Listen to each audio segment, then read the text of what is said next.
Today I am going over argument, developing an argument, integrating quotes, and considering the counter argument. My students are supposed to be turning in their annotated bibliographies today, which allows them to start doing research on a topic that they're interested about writing about.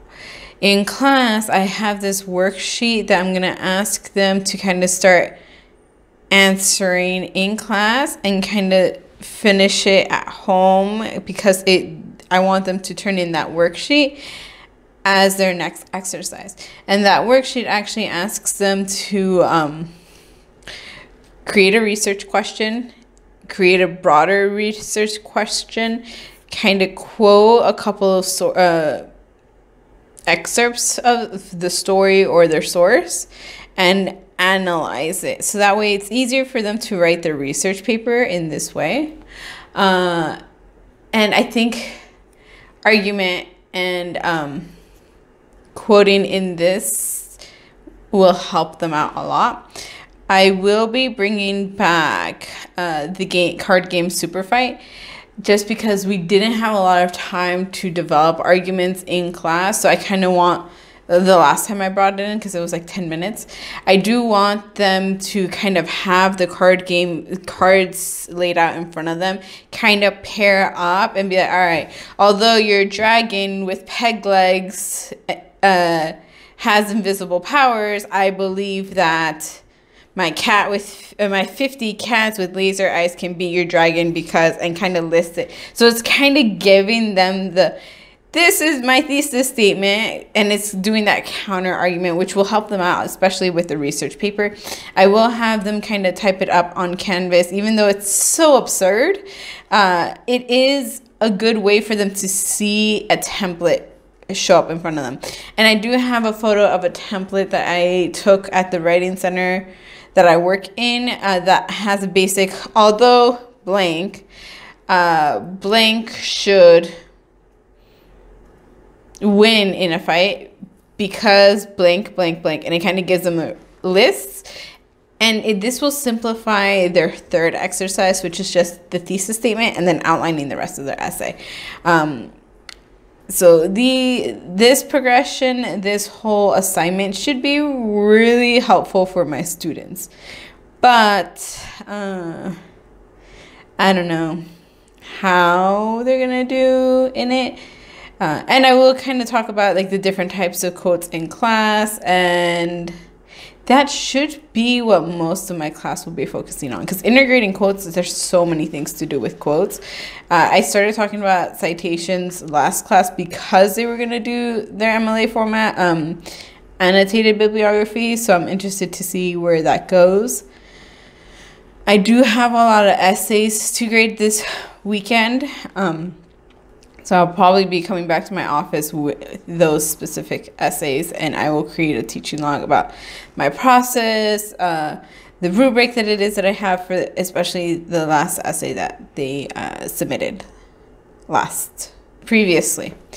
But that is it for now. I'm going to come back and discuss how this assignment worked and if they actually did learn the argument.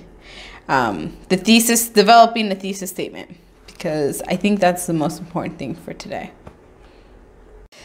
And I'm back.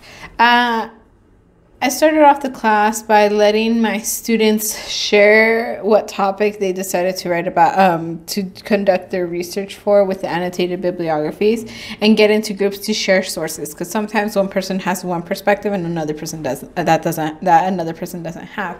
And I wanted them to kind of share and kind of make notes of that.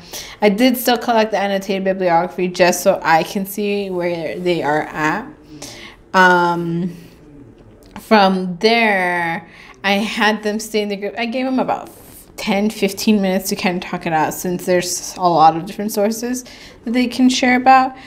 And I grouped them back up, let them tell me what they learned within this discussion and kind of how it helped them and how it will help them with their essay. From there, I asked them how they would develop an argument with this, and I pulled out a proposal worksheet that I had revised from a previous class that I've taken. And it asks them how to create the research paper and how to fill it out. The assignment just asks to provide a research question, a very broad one, and then narrow it down. And then to provide 3 passages from sources that they are working with, and asks them to analyze those 3 sources in like a short 100-word paragraph per passage. From there, I asked all of my students to grab a blank white card, and 2 black cards from a card game that I have called Super Fight. Within this, I had them read out loud their character and the 2 skills that they have, and write an argument saying how their character would win a fight against this other character. So everyone had a laugh about, they were all laughing at the absurd characters and the skills that they had, but it kind of got them to start thinking, oh, I would win a fight against this person because blah, blah, blah, blah, blah. I had them list that and create an argument.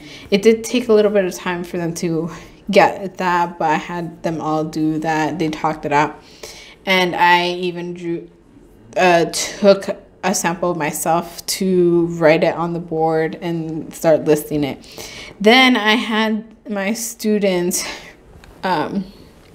try to find quotes, and for this assignment I said any quote is fine just because it's an absurd thing, but I did want them to try to find a way to integrate the quote to support their argument. So again, for me, I had one of the samples that I took in the classroom was that I was a cowboy armed with a lightsaber and froth breath. Would win against a really stupid cheetah protected by the Secret Service. And I made the argument that I could, my cowboy could freeze the Secret Service and use the lightsaber to basically injure the cheetah by decapitating him. And it was weird. It was very difficult to just try to find a PG version of what argument I would create, but this helped them get an idea how to make the argument. And with the remaining time of the class, I had them use their phones to look up a quote that they can use to support their argument. So for me, it's like I would find out what kind of weapons the Secret Service would have, so that way I can kind of address that in my quote. And for the last few minutes, I told them that they would have to type up their argument and their supporting evidence on Canvas, just so I can see not the absurdity, because it is absurd, but to see if they're understanding the concept, because it's such an absurd conversation and it's such a fun activity that it would allow them to better grasp it, because they're tying in all these other emotions instead of just the typical learning what to do. So I think the class was very successful. It definitely captivated their attention, and I'm interested to see how they will apply this to their proposal and to their overall thesis statement. But that is it for today's teaching log. Next class, I will talk about developing the thesis statement more, outlining it, and the drafting process of their essay, because we're coming to an end of this progression. That is it for today. Until next time.